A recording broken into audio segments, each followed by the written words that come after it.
Hello, my name's Autumn Stevens, and this evening I'm interviewing uh, Slane and Derek from Aztec Tree. Um, I must admit, from listening to the tracks that you sent me, I think you chaps are pretty damned amazing. Actually, I really loved listening to your music. Um, And the thing that uh, has struck me, really, the big thing that struck me was the fusion of different styles of music from like Middle Eastern almost to old Vangelis and Kraftwerk. Um, how did you chaps come up with that? Answer that first, Derek. Sorry? Do you want to answer that question first? Yeah. What it is, I think it's like anything. If something's in your head because you've been brought up with a style, different styles of music, and you like different styles of music, it Yeah, sticks in your head. And if you're an artist of any way, it reflects out on what you've gone in, doesn't it? If you it if does. you're a Yeah, painter and you was perhaps brought up in the wilds or something, you'd probably be very good at drawing flowers, and you know what I mean. It's just what goes in comes back out, doesn't it?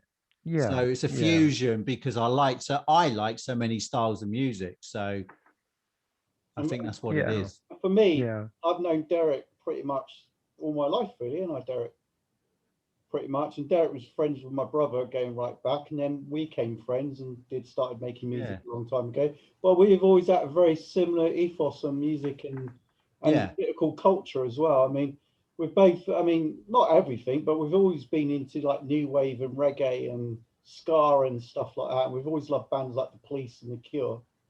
So yeah, those influences were naturally there. Do you know what I mean? yeah. I mean, and a lot of those kind of styles were of a different time, like sort of maybe the mid to late 1970s, the early 1980s. Um, is that the kind of time frame that you kind of looked at? Because there's very punk influences there as well. Myself, I've always Wonders the platform I run's got a punk ethos to it. I've always believed in do-it-yourself culture. I'll hand that one to Derek now. Yeah. Again, if you go back, I mean, like late 70s is when the punk come out, the Yeah, original punk. And again, I was influenced by the punk, so it went in, and it it, stayed there. I yeah, didn't join a punk band or nothing, but it was just there because I loved it. So if you've got a choice of producing something and you can incorporate because it's there and add those little bits, and if it works, then you've put in something you really love. yeah, And I think that's what it is really. It's just incorporating all the things what I've liked over the years. yeah. And do you enjoy? I mean, you've said that that's kind of music and the time that's influenced you. Um, do you feel that that's the kind of playing the music that you enjoy the most? That's a hard one because I can. I'm sorry. What it is because I do like lots of styles, and it depends what mode I'm in at the time. I mean, I could go completely electronic and Yeah, be just as enjoyment being in an electronic band as if I was in a completely acoustic. Do you know what I mean? yeah, I yeah, really go through. I can just swap and change. I really, yeah.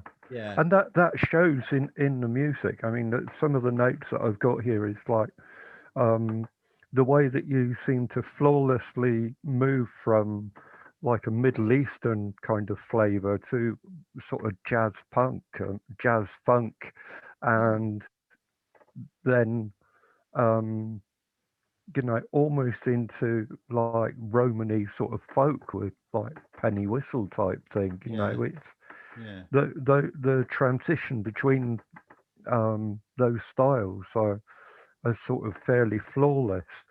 Um, does that is that a hard thing for you to do to merge those styles together? Um, it's a funny one. Sometimes you can do something and it can almost be just natural.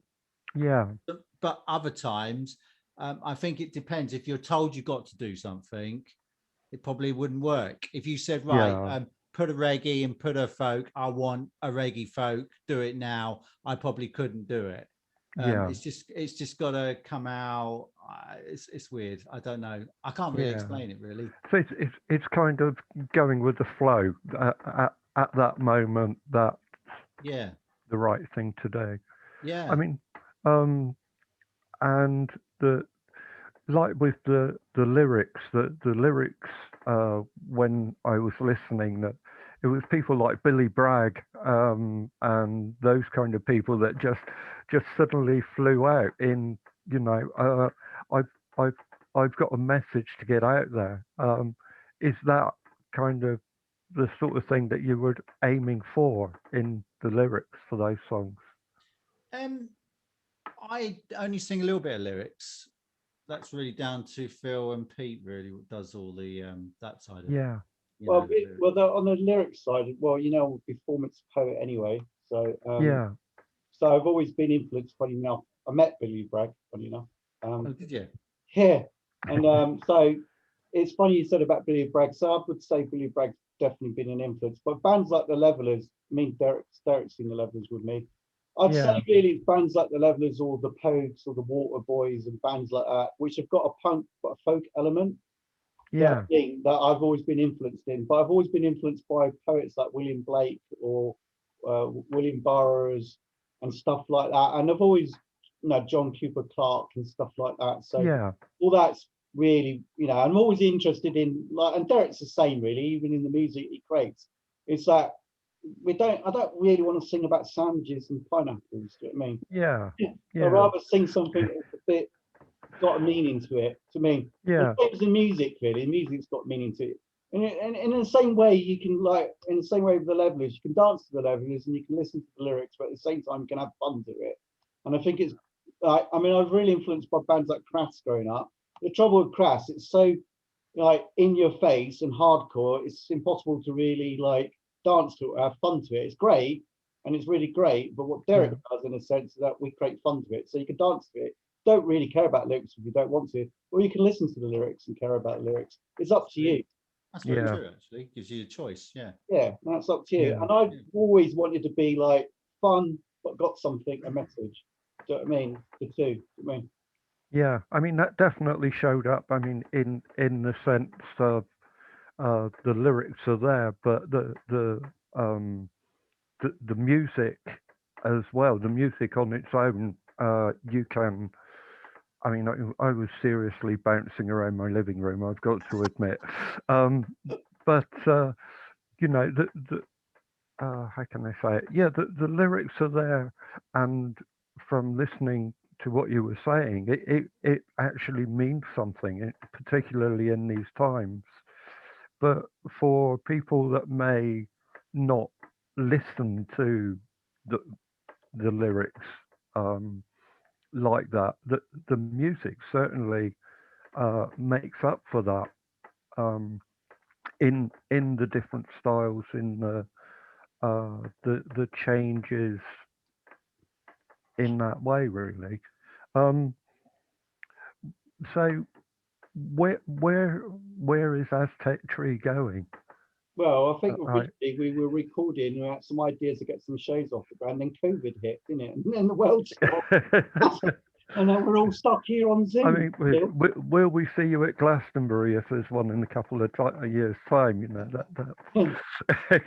I won't say no if that happens. I don't know. What's your verdict, Derek?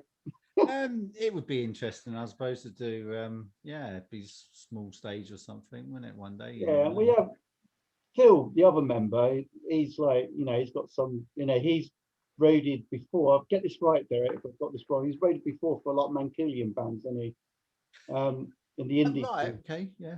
Yeah, and so he was really heavily involved in the baggy scene in the Manchester scene back in the late 80s, Right. 90s, and a lot of the bands are quite big bands as well. So Phil's quite keen to get us out, and I'm quite keen to get us out. But I think we all have one thing in common: we don't really want to play to a pub or to an audience, it's like, oh, why are we here? We'd rather, yeah, I'd rather play to, even if we did 6 or 7 shows and there were mini festivals or or an Yeah. art crowd, I'd rather play to an audience that's going to appreciate it. Yeah. Did you Yeah. say you do it? Yeah, that's right. Exactly. It's just it's going to somewhere where people are going to actually enjoy what you do, and that's what it's about, isn't it? Yeah, I mean, we've Yeah. done that many years ago. Ah, We used to play like really good gigs that would be packed, and then we'll play other gigs that would be awful, and then we'll play other gigs with people trying to kill us. Yeah. Actually, we have so many incidents and so much history, but it's Yeah. quite funny. And we did 5 years, I think, doing that, and I don't think we necessarily want to go back that way. We No. spent a large part of our time not seeing each other as well for years, but I think there's always a love in what we do together as friends. Yeah. And a connection. So we have come back together. We will do shows in the future, but they won't be what they were before. There will be more. There'll be more thought out, I think. Do you know what I mean? Yeah. It's not really about the money or anything like that. It's making sure that if we're going to go and do it, we're going to come home and have fun. Maybe not someone killing us. Yeah. Yeah. I mean, that was along the lines of my sort of next question. Really was, it's obvious that from the style of music and from the lyrics and that kind of thing, that you're not just there to make a couple of quid in the pub on a Sunday night sort of thing. So, yeah, that led me to the that question really, because there's a very definitive style of Aztec tree, and you know, where am I? I'm sorry, I'll be with you in a second. Yeah, it's that kind of mixture of everything that for me seems to sort of quite fit. Do you think that the general public are ready for that? Do you think this is the right time for your style of music? Oh, I don't know. What do you think, Derek? I mean, I feel more ready for it now than the first time. That's an interesting question, isn't it? Really, I think these days there's so many sort of styles out. I think youngsters may just think, well, actually, we'll accept that because we're so used to different styles these days thrown at us. Yeah. Where years ago you had to be careful. You could go to a rock concert, they only want to hear rock. You couldn't play anything which was away from the rock because they get upset. Even the really experimental bands in their time, if they started adding keys and stuff, that could upset the rockers. Yeah. Because Yeah. people really wanted to hear one thing only. But I think these days, I think they can bend a little bit. They can think, oh yeah, it's got a bit of this, it's got a bit of that. There's a bit. Well, I like the electronic side. Oh, I prefer the punk side of it. You know what I mean? So I think they Yeah. can pick bits out. But I would say perhaps a student-based type of crowd would probably appreciate it more than going into back to the staid pub where they're expecting a standard rock band or standard, I think that's true what Derek's saying. I think with the diversity of music and different platforms, people are more diverse now, and they'll listen to they'll put on Britney Spears and they'll put on Led Zeppelin. They won't think anything of it.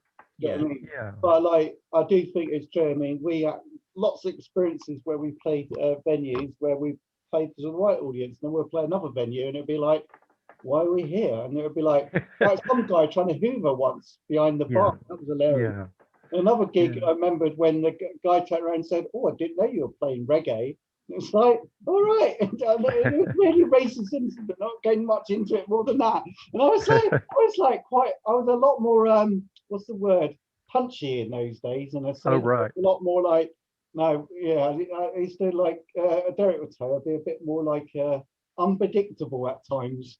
Do you know what I mean? So, well, nowadays I'll just take it with a pinch of salt now. But the thing is, I don't want to go back to those kind of places. Do you know what I mean? Yeah. And we won't. And we're not going to. We've got an idea. We've got a plan. We know what we want to do. And we're a lot older now. So yeah, I think we'll be fine. Do you know what I mean? And I've never thought like I don't know how Derek feels, but I'm not sure how Phil feels really. But I don't really like to define us as one thing. You know, Mm. what do you think, Derek? Yeah, yeah. So I guess it's because I suppose it's everyone's always said it's got elements of everything. So I Yeah, think exactly. makes it Yeah, yeah makes it a little bit different to what's out there. Perhaps you could say slightly. Yeah, I think it would be very hard to sort of pigeonhole you in any particular genre, really, because Yeah, there is that such a variety of styles of music and um, that is in there.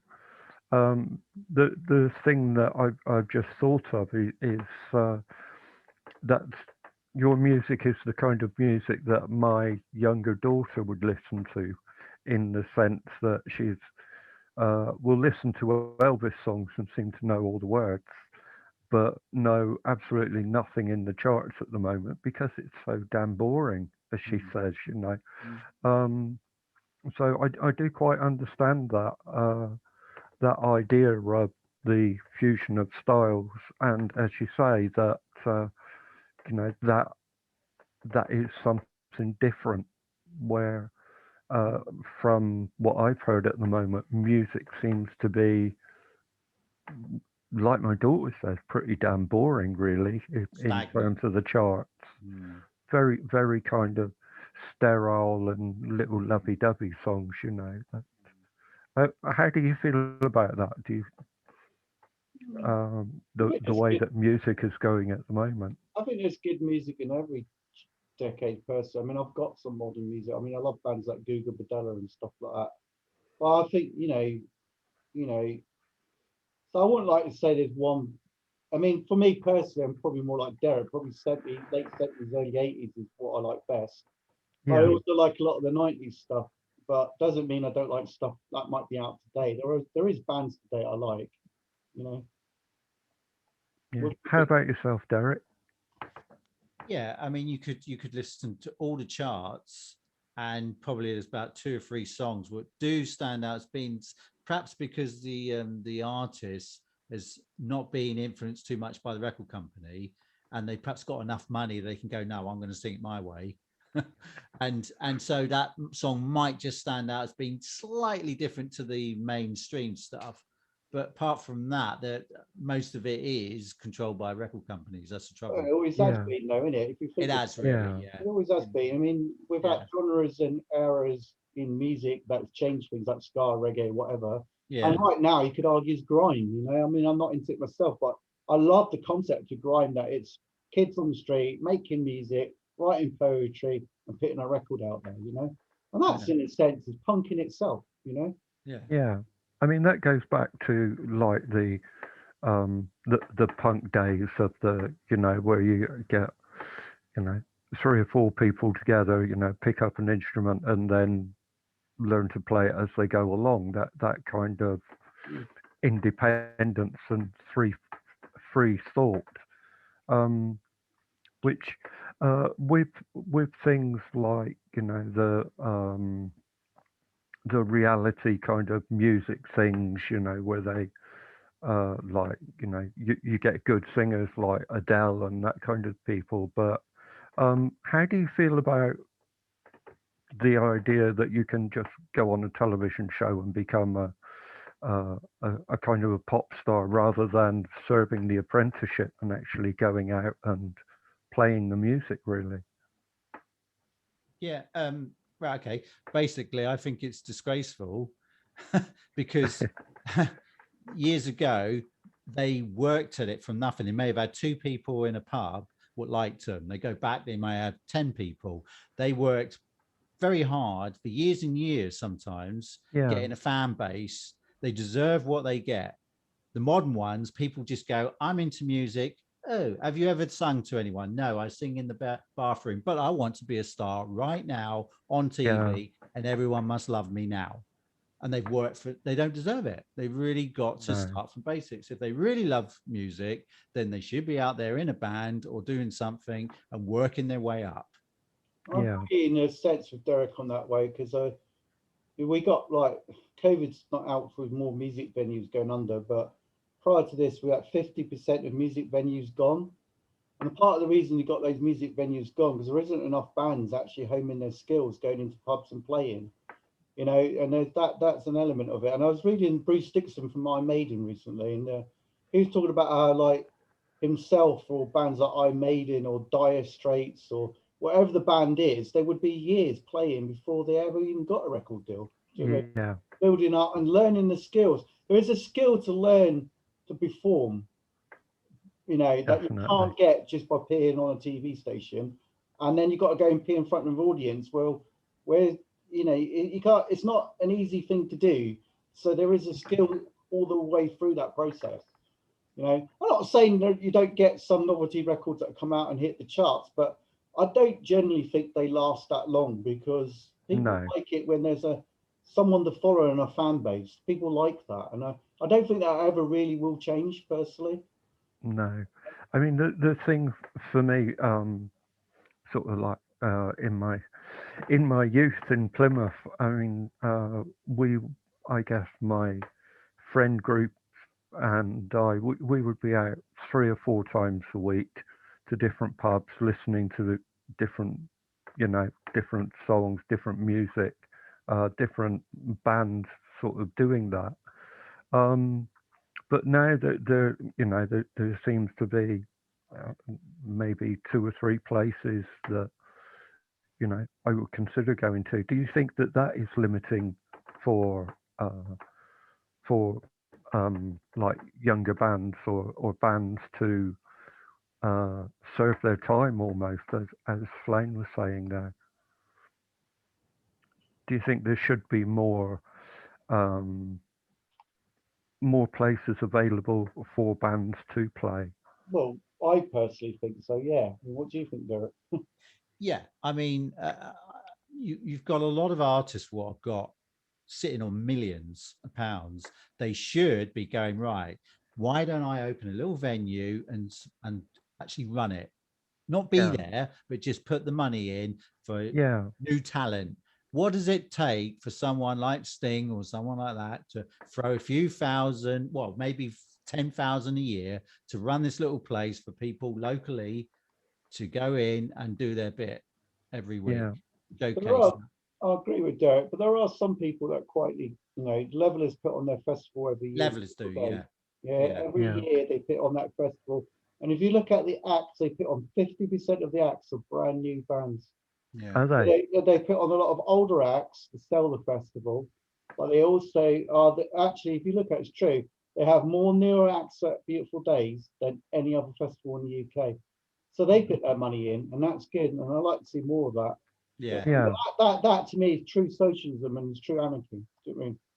In a sense, like you're putting you're not just earning the money, you're putting the money back into the community. that's right.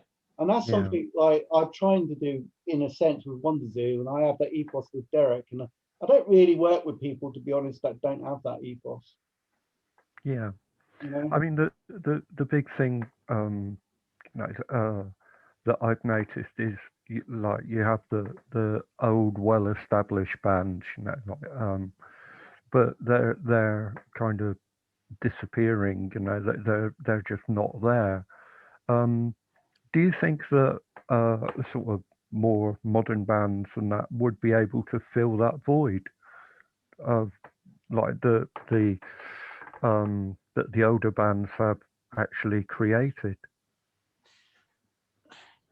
I would say yes and no, because I think a lot of, perhaps still again, a lot of youngsters think if they join a band, maybe they would work their way. I don't know. I don't think people got the passion like they used to have. In the No. 70s and 80s, I think music was there was a lot of new sounds coming out, lots of things going on, and they were creating a style of music because of the way life was and stuff Yeah. like that. I think it's gone a little bit like limp in a sense, and I think people just don't put the effort in. but I So also think it's down to the record companies. If you look at it, I mean, not knocking Glastonbury, I enjoy it. I go, I've been many times, but it is like, you know, it's like Radio One the record companies, it's almost like they've taken control of everything. So, oh, well, this pit Adele out there, this pit out there. There is bands out there that are doing really good stuff. You know what I mean? But the thing is, they don't get the same exposure because they're not like got a chart formula record that must go into. Yeah. They don't have a chart formula album that's going to sell millions. But if you look at the classic rock records or the classic records in the box, Exodus by Bob Marley was 7 albums in. Hotel California, I think, was 4 albums in. Do you know what I mean? Before they made these landmark albums, they took them 2 or 3 albums before they even got there. Yeah. Nowadays, Yeah. how's a band going to make a landmark album if they're going to be dropped after 1 album? That's down to greed. That's just basically record companies want big bucks straight away. They don't want to gamble. They don't want to gamble with you. So there could be good bands there. Yeah. So it's money. So it's all, and I think that's what's wrong. And I think that's the same, not just in music, but in a lot of art today. And that needs to change. That really does need to change. Basically, these dinosaurs need to be kicked off over a cliff somewhere. I'd be quite happy to kick them off personally. Yeah. Do you think there's a place for? Get me wrong. You can just sort of go in some water somewhere, some dolphins or something. Do you think there would be like a place for like a cooperative of independent smaller production companies, that kind of thing, to help to push that instead of the big companies? I mean, you had like Stiff Little Fingers and things like that, didn't you? Like way back. Yeah. Even Virgin started, it was really small. I think but it was no different then, really, wasn't it? But what happens is they get big and then they start to drift away from that where they originate where from, they come from. I think that's what happens. But I don't think the money's available these days as much as maybe it was then. I think life was easier. Perhaps.